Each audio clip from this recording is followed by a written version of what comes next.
Hello, all you folks out there in YouTube land. Thrash Pondo here.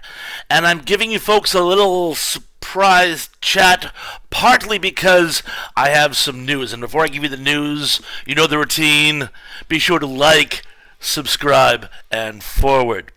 Now, here's the fun fact. A lot of people have been asking me as of late why I don't have a Facebook page. Originally didn't have a Facebook page on account of someone had actually made a fraudulent account in my name many years ago. I tried to have it taken down and was unsuccessful, and I always worried that if I had Facebook, someone would confuse the two accounts and think I said something, which I did not. So instead, what I have done is I have put together a Facebook page specifically for this channel, and you guessed it, it's under Thrash Pondo Pawns. So you can reach me right on Facebook under good old Thrash Pondo Pawns. I'd send you folks a link, but I still haven't mastered the art of doing that. But anyway, moving forward, in the spirit of Halloween, a lot of people have been saying, Thrash, why aren't you doing more Halloween-themed movies? And that is an excellent question. I've decided to give you folks one today. And it will be on one of my favorite cult, horror, psychological thriller, body horror, parody, spoof, dark comedies, The Stuff. Yes, this is the stuff of legends. This is a 1985 film starring Michael Moriarty and a bunch of other people: Garrett Morris, Danny Aiello, Brooke Adams, more about her later, bit parts of Abe Vigoda, and Clara Peller, better known as the Where's the Beef Lady? And I'm going to butcher this poor lady's name, but Andrea Maracovici? And if I haven't said already, it would still bear repeating, legendary actor Paul Sorvino. Rest in peace, Mr. Sorvino. And what it is, it's basically Food of the Gods meets Invasion of the Body Snatchers.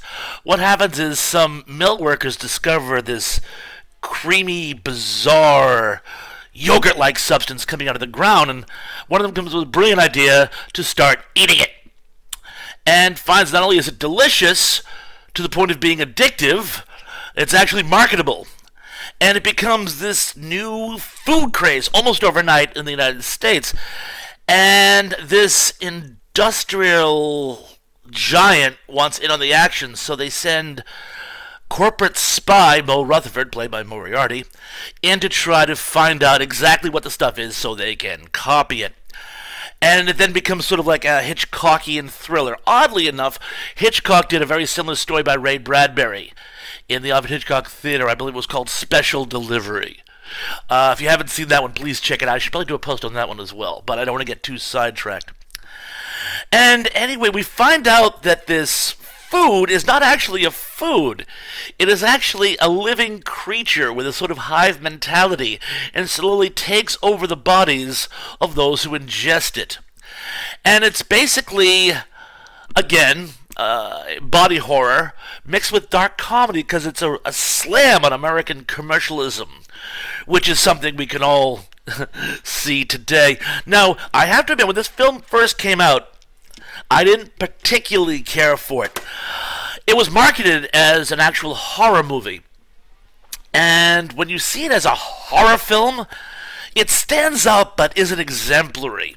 But when you see it as a sort of parody, spoof, dark comedy type of situation, well, I guess you could say is, while it may have been a second-rate horror film, it was a first-rate spoof. And it's gotten a great cult following up until today. I know you can find it on various services. I have it, can you believe it, on videotape. This was actually in the last days of videotape. These sort of Yalo-type boxes, these were being marketed as very, very sort of cheap entertainment as stocking stuffers. And you can get them for like $2 for $10, and then on Christmas Eve they went down to $2 to $7.50, and then afterwards went to $2 for $5. And I still got mine, so I've certainly got my money's worth out of that. But anyway, that's all I got for you today. I will have more. Don't forget, please join me on the I already blew his name. The Unapologetic Geek. His channel this coming Sunday at 1 p.m. East Coast time for his Public Domain Theater. We're going to be having a watch through of Night of the Living Dead, and I can't tell you, I am so pumped for that. And a few more goodies coming up in the weeks to follow. 'Tis the season afterwards. But until then, I will leave you with the please be good, be safe, be careful. And I'm looking forward to seeing you all again very, very, very, very, very soon. Peace.